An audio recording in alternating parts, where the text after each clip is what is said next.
Assalamualaikum warahmatullahi wabarakatuh. Perkenalkan, nama saya Reza Novalia dengan NPM A1F021028. Di sini saya akan melakukan praktikum di rumah saja dengan judul praktikum gerak melingkar.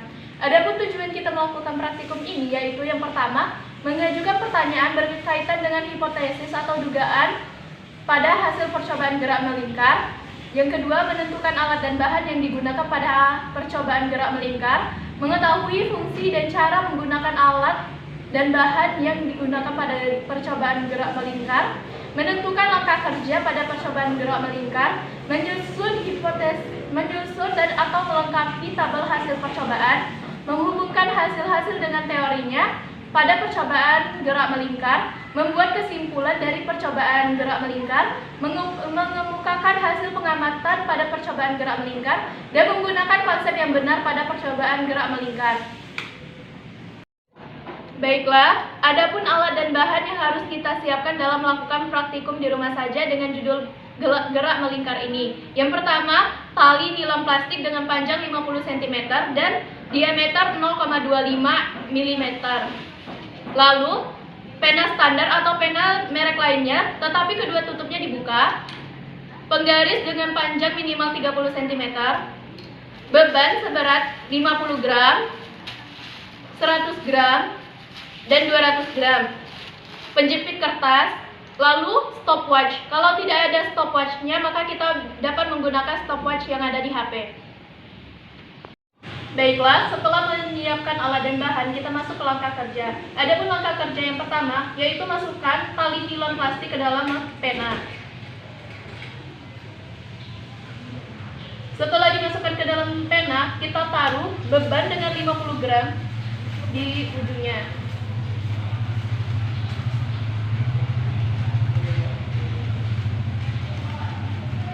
Nah, didapat sisa panjang talinya yaitu 30 cm sebagai jari-jari. Lalu, kita letakkan pada tali yang satunya lagi dengan beban 100 gram.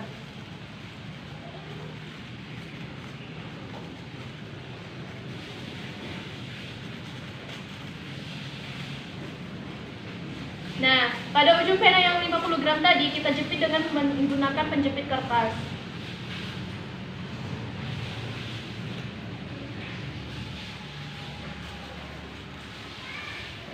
Kita hitung dengan menggunakan stopwatch dengan putaran sebanyak 10 kali putaran.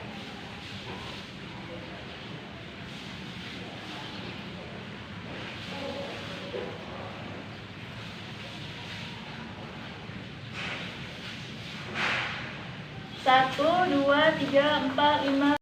Nah, setelah 10 kali putaran tadi didapatkan hasilnya yaitu 5,95 sekon.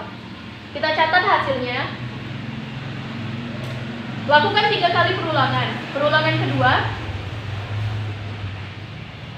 1, 2, 3, 4, 5, 6, 7, 8, 9, 10. Didapatkan hasilnya sebesar 5,70 sekon. Perulangan ketiga. 1, 2, 3, 4, 5, 6, 7, 8, 9, 10. Didapatkan hasilnya 5,82 sekon. Setelah itu, setelah 3 kali perulangan, kita ganti beban yang 100 gram tadi dengan beban 200 gram.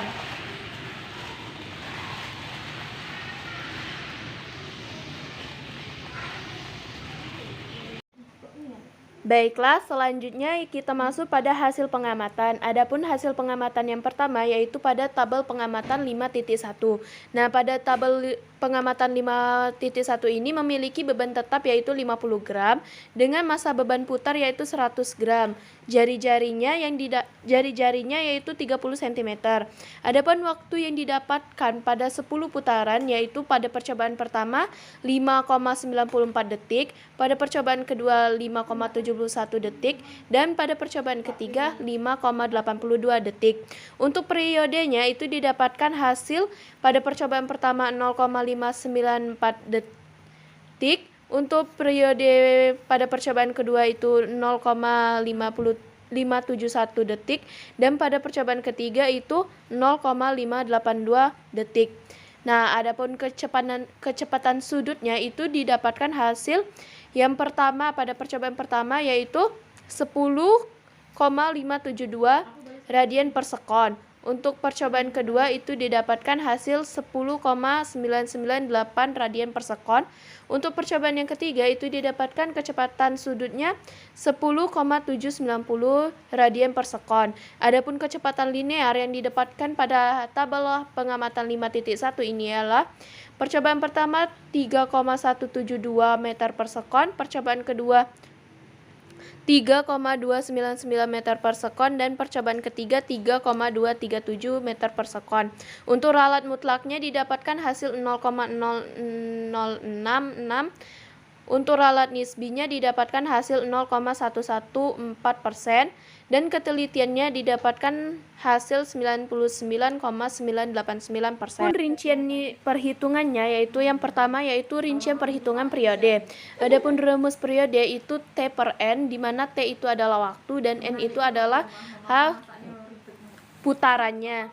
Untuk percobaan pertama didapatkan periode yaitu 0,594, percobaan kedua didapatkan periode 0,571, lalu pada percobaan ketiga didapatkan periode 0,582. Adapun rincian selanjutnya yaitu rincian untuk mencari ralat mutlaks pada tabel 5.1.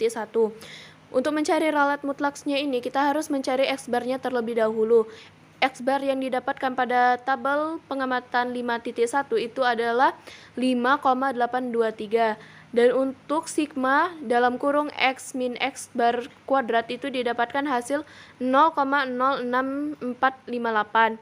Lalu kita cari N-nya. N itu di mana N dalam kurung N min 1-nya itu adalah 6. Langsung saja ralat mutlaksnya itu kita gunakan rumus akar sigma X min X bar kuadrat per N dalam kurung N min 1, sehingga didapatkan ralat mutlaksnya itu 0,0664. Lalu ralat nisbi yang didapatkan pada tabel 5.1 ini ialah 0,0114%. Untuk ketelitiannya itu kita kurangkan 100% dikurang dengan ralat nisbi, sehingga didapatkan hasil 99,989%. Lalu rincian yang selanjutnya yaitu mencari kecepatan sudut. Untuk kecepatan sudut ini kita menggunakan rumus yaitu 2pi per periode, di mana di sini didapatkan pada percobaan pertama kecepatan sudutnya itu 10,572. Untuk percobaan kedua didapatkan hasil 10,998, dan percobaan ketiga didapatkan hasil kecepatan sudut 10,790. Lalu selanjutnya yaitu rincian untuk mencari kecepatan linear. Adapun rumus yang kita gunakan untuk mencari kecepatan linear ini yaitu omega dikali dengan jari-jari, di mana jari-jarinya diketahui tadi itu 30 cm dan dikonversikan menjadi meter itu menjadi 0,3 meter. Untuk percobaan yang pertama didapatkan kecepatan linear sebesar 3,172. Untuk percobaan kedua didapatkan kecepatan linear yaitu 3,299, dan untuk kecepatan linear pada percobaan ketiga didapatkan hasil 3,237. Adapun kesatuan dari kecepatan linear ini ialah meter per sekon. Lalu selanjutnya kita masuk pada tabel pengamatan 5.2. Pada tabel 5.2 ini kita menggunakan masa beban tetap yaitu 50 gram, masa beban putar itu 200 gram, dan jari-jarinya 30 cm. Adapun hasil pengamatan yang kita dapat yaitu pada percobaan pertama didapatkan waktu 5,70 detik, untuk percobaan kedua didapatkan hasil 5,30 detik, dan pada percobaan ketiga didapatkan waktu 5,80 detik.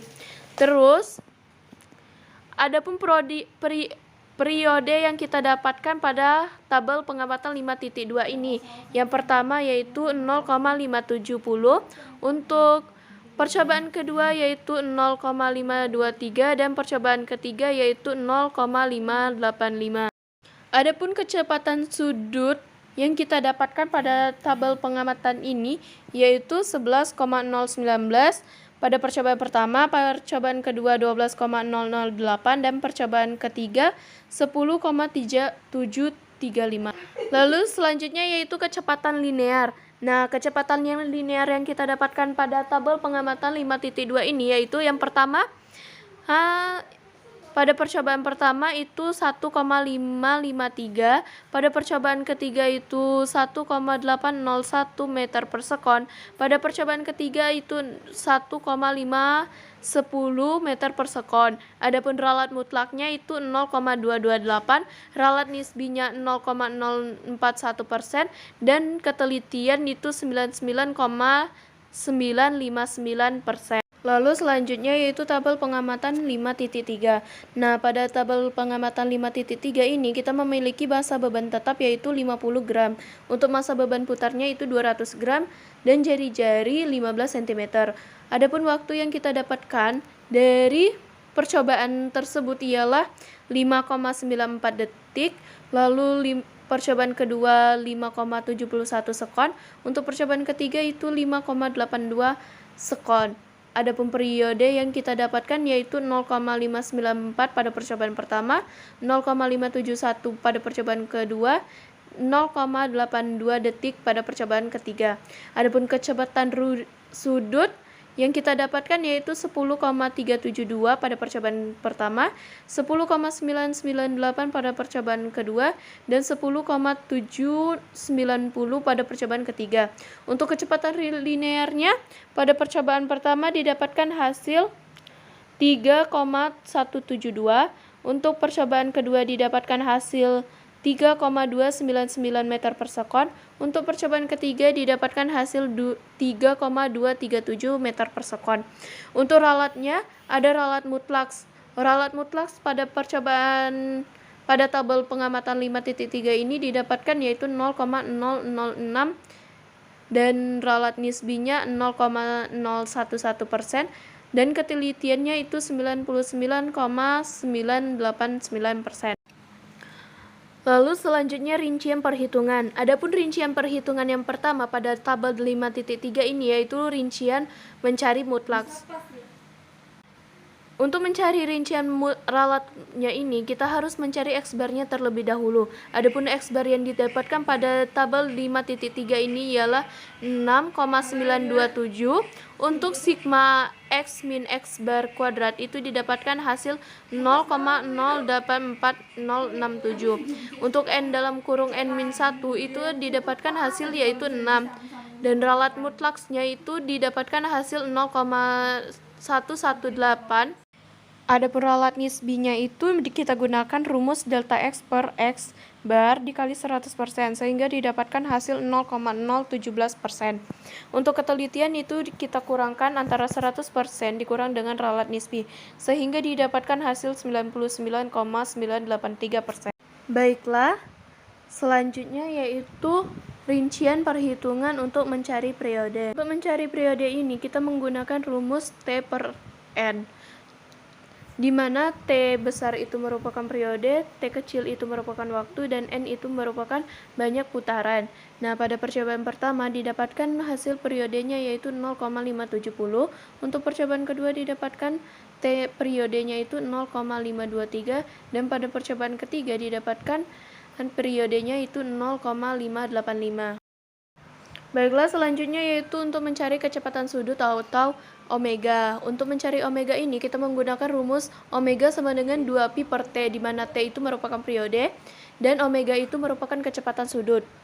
Pada percobaan pertama didapatkan kecepatan sudut yaitu 11,019, percobaan kedua yaitu 12,008, dan percobaan ketiga didapatkan hasil omeganya 10,735.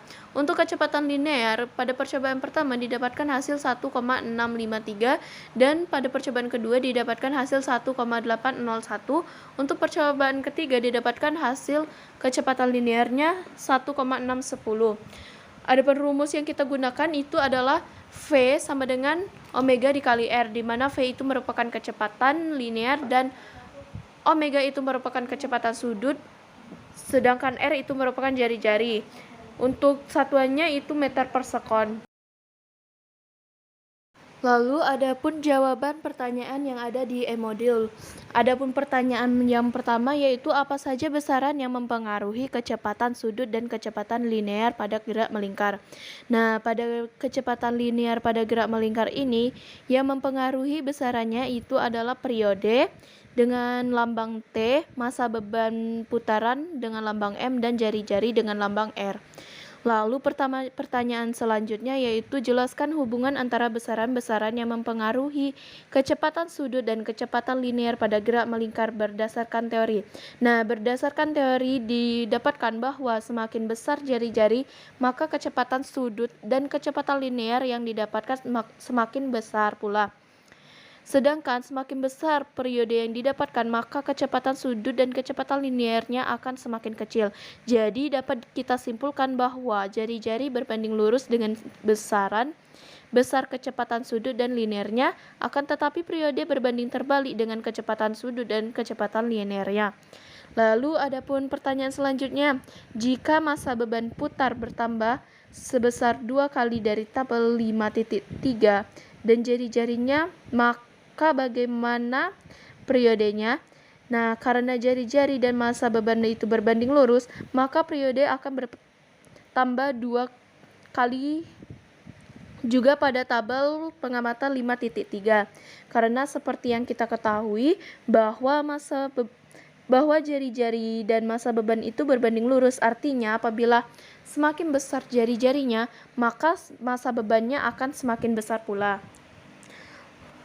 Lalu pertanyaan yang selanjutnya yaitu jelaskan bagaimana menentukan jarak yang ditempuh dengan sepeda jika diketahui jari-jarinya dari roda. Nah, periode roda dan lama mengayuh sepeda. Untuk menentukan jarak yang ditempuh sepeda jika diketahui jari-jarinya dari roda, periode roda, dan lama mengayuhnya, kita dapat menggunakan rumus yaitu V sama dengan 2πr per T, di mana V itu merupakan kecepatan dan R itu jari-jari, sedangkan T itu adalah periode. Itu jelaskan mengenai kesimpulan praktikum gerak melingkar. Nah, dari praktikum gerak melingkar ini dapat kita simpulkan bahwa apabila beban ditambahkan dan jari-jari tidak dirubah panjangnya, maka periode dan waktu yang didapatkan akan semakin besar. Baiklah, itulah percobaan gerak melingkar dari saya. Apabila ada kesalahan, saya mohon maaf. Dan adapun saran dari saya adalah ketika melakukan gerak melingkar ini, sebaiknya digunakan ketelitian yang tinggi agar didapatkan hasil yang lebih sempurna. Itulah percobaan praktikum dari saya. Saya akhiri. Wassalamualaikum warahmatullahi wabarakatuh. Terima kasih.